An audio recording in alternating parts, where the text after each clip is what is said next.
Assalamualaikum warahmatullahi wabarakatuh. Salam budaya Nusantara.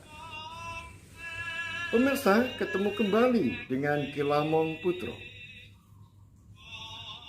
Pemirsa, saya akan masih melanjutkan keterangan saya tentang Gajah Mada dalam sebuah cerita rakyat Lamongan. Pemirsa dimanapun Anda berada,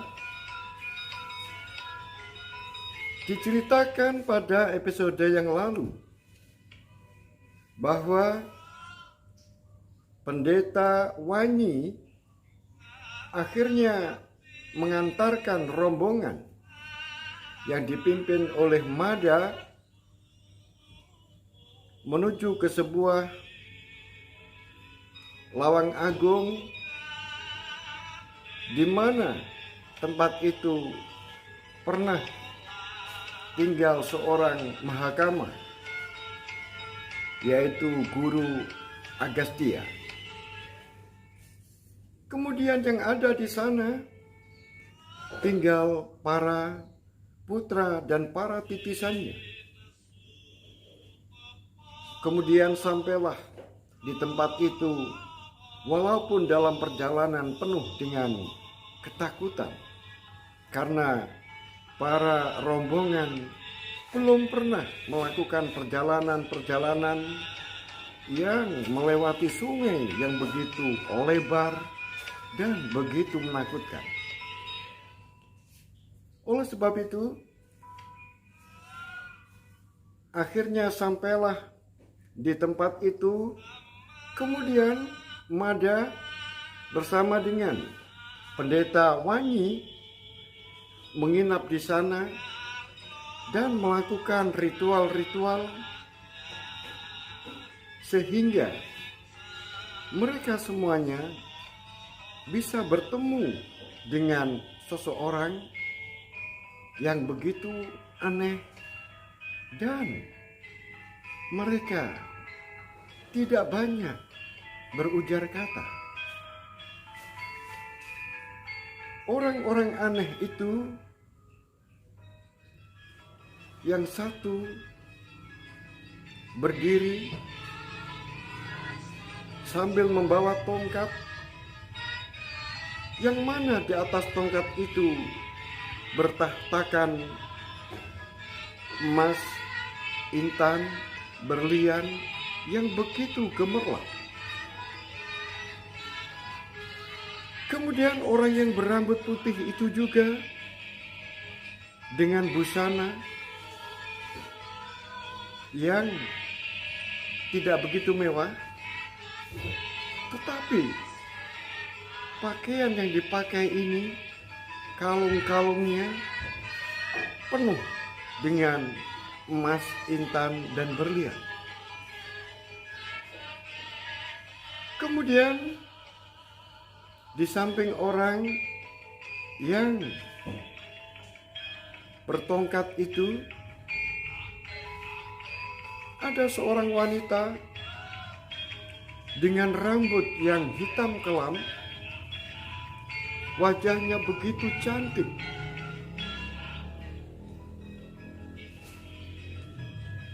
Kemudian dengan busana yang sederhana,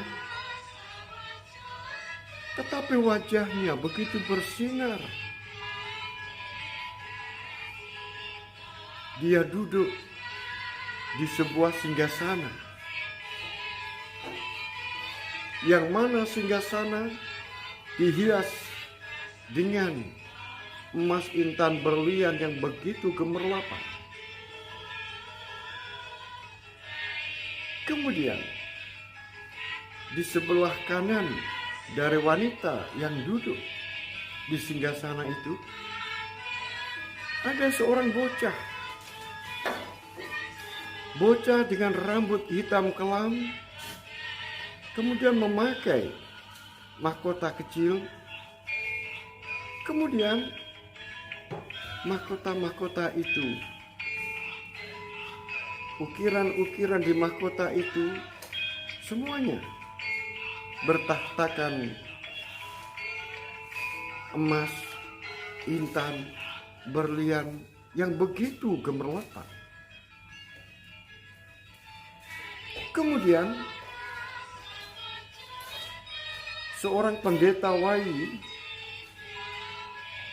Wanyi ini kemudian memimpin, yaitu Mada dan sahabat-sahabatnya ini untuk menghadap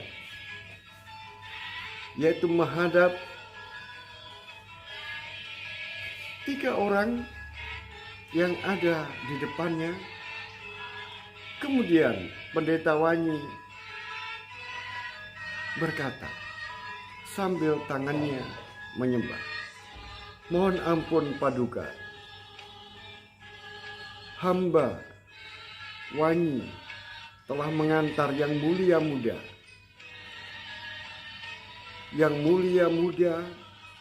yang bernama Mada, penguasa hutan Keling, Permata Putra Baruna, yang akan menjadi tali pemersatu di Nuswantara. Mohon ampun jika aku melakukan kesalahan." Pemirsa dimanapun Anda berada, ketiga orang yang ada di hadapan pendeta Wanyi, yang mana pendeta Wanyi sudah mengantarkan, yaitu seorang anak muda yang namanya Mada, ke hadapan sang Paduka. Kemudian mereka semuanya diam. Lama dia mengamat-amati. Tiba-tiba orang yang berdiri, yang rambutnya putih sambil membawa tongkat itu, kemudian menggedrukkan tongkat itu 3 kali ke tanah. Setelah itu dia berkata, "Majulah." Kata-kata itu tidak terlalu keras, tetapi auranya begitu dahsyat, sehingga suara yang tidak begitu keras itu terasa sampai pada dada-dada para orang yang hadir di hadapannya. Kemudian pendeta Wanyi memberikan isyarat untuk Mada maju ke depan. Kemudian Mada langsung melakukan sembah. "Mohon ampun Paduka, hamba Mada, titisan Ratu Bono Keling, hidup terbuang. Mohon restu, hamba diperintahkan untuk menyusun sebuah kitab Purwadigama, utusan dari Prabu Kertarajasa Jayawardhana, Raden Wijaya, Raja Kerajaan Majapahit. Mohon ampun apabila ada kesalahan dan hamba mohon restu." Pemirsa dimanapun Anda berada, suasana begitu hening karena tidak ada yang berkata dan tidak ada yang banyak berkata. Setelah itu orang yang membawa tongkat itu berkata, "Majulah semua." Maka pendeta Wanyi kemudian menoleh ke belakang Mada, di mana di belakang Mada itu teman-temannya diberikan isyarat untuk maju di belakang Mada, sehingga jarak antara orang yang berambut putih itu dengan rombongan teman-teman sahabat-sahabat Mada lebih dekat dan berjajar.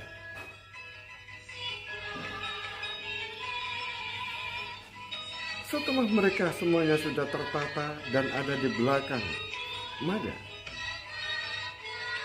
kemudian orang yang berambut putih tadi mengatakan, "Selamat datang kamu semuanya, dan aku restui." Hanya itu yang dikatakan.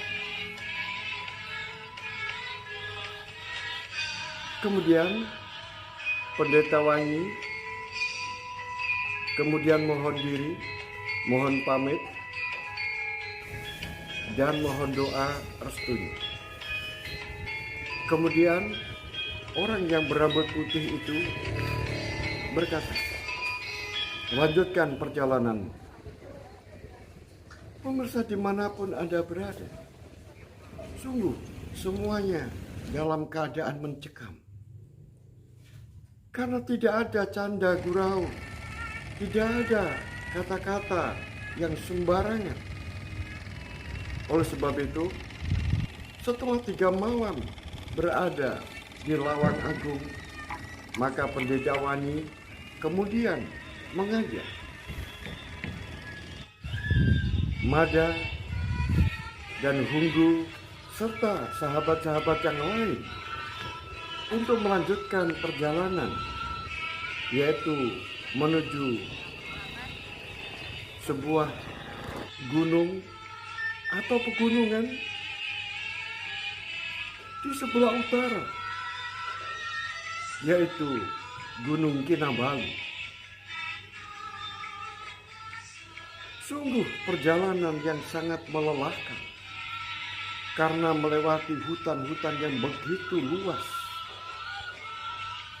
Gangguan-gangguan binatang,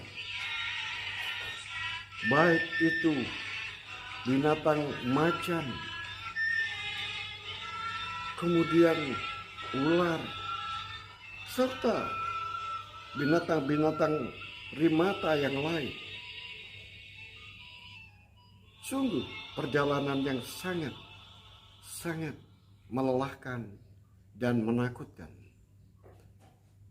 Pemirsa dimanapun Anda berada,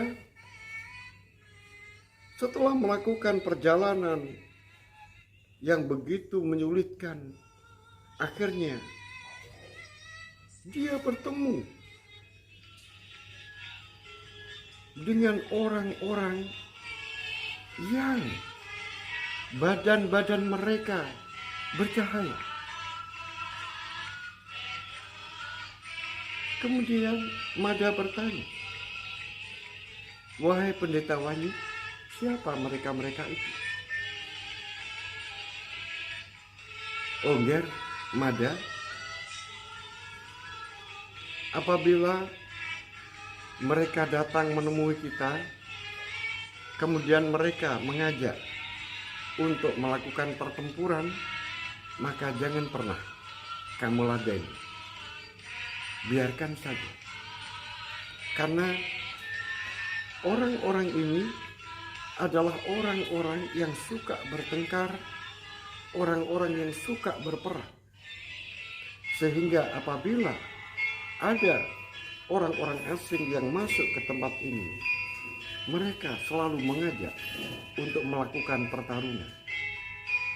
Oleh sebab itu, apabila mereka yang diajak bertarung itu mau, maka terjadilah pertarungan. Tetapi apabila yang diajak bertarung itu tidak mau, maka dia akan menjadi sahabat." Oh, begitu ya. Begitulah, Mada. Pemirsa dimanapun Anda berada, ternyata orang-orang itu tidak mendatangi. Ternyata di sebelah sana ada segerombolan orang-orang yang sama. Kemudian di sebelah sana ada segerombolan orang yang juga sama-sama mereka badannya bercahaya. Kemudian Pendeta Wanyi, Mada, dan sahabat-sahabatnya memperhatikan saja apa yang dilakukan oleh mereka. Ternyata tidak disangka-sangka. Kemudian mereka menyuarakan suara-suara yang tidak dimengerti. Yang sana juga begitu, menyuarakan suara-suara yang tidak dimengerti.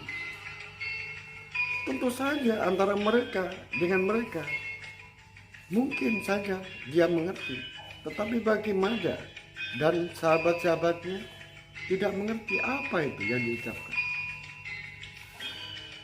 Seakan-akan mereka itu memakaikan sebuah pekik untuk maju berperang. Ternyata benar, mereka berlari kencang, yang sana berlari kencang, kemudian bertemulah.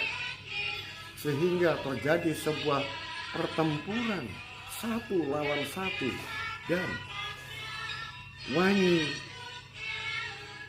Mada, Hunggu, dan sahabat-sahabat yang lain hanya bisa melihat dan menonton sebuah pertunjukan luar biasa. Mereka saling bunuh-membunuh.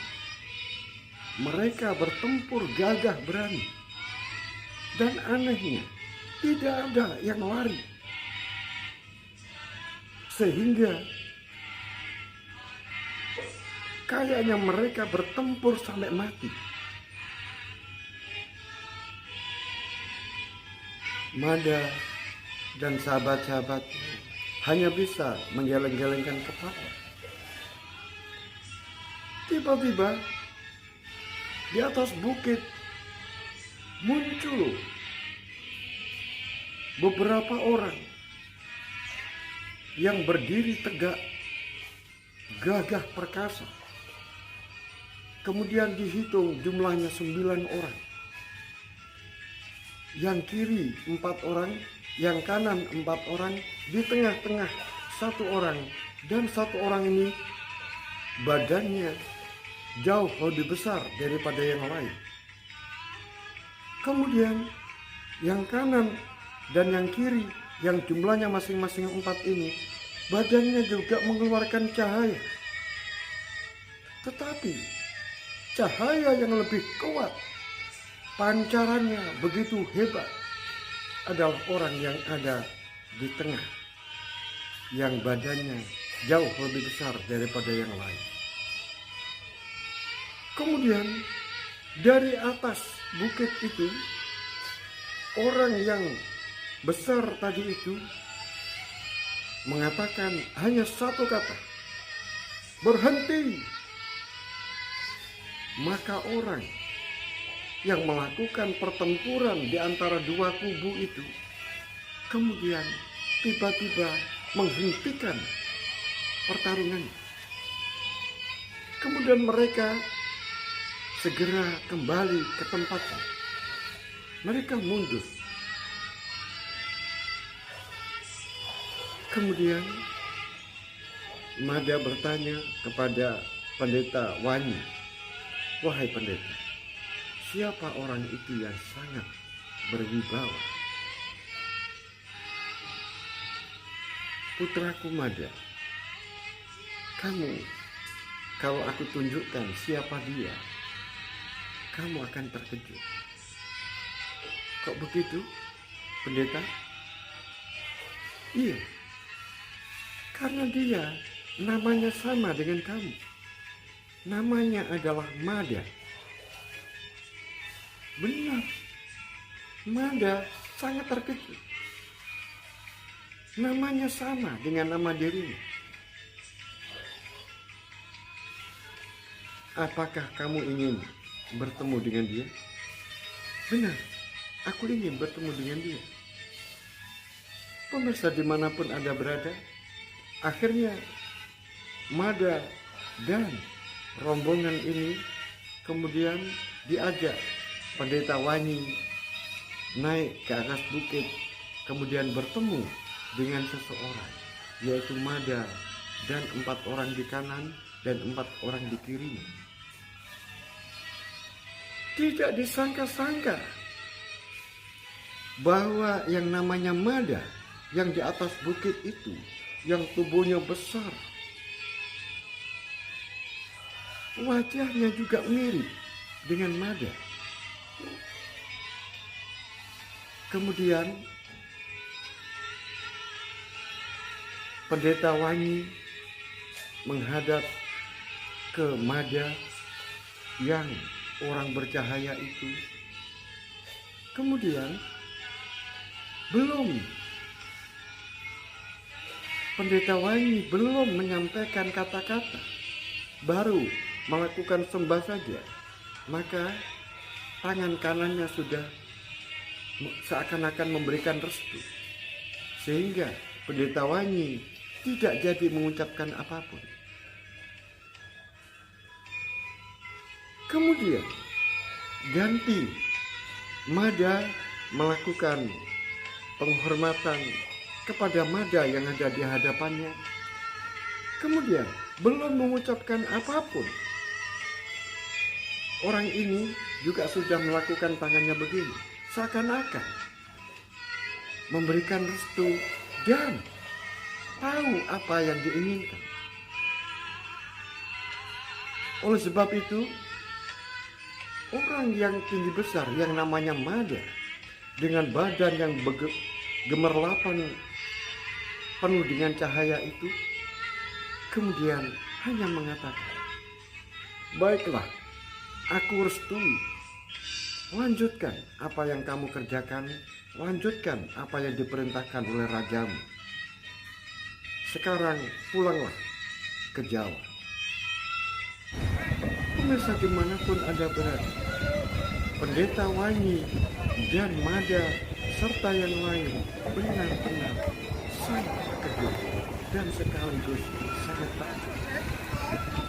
Kemudian Pendeta Wangi, Mada, dan yang lain melakukan penghormatan.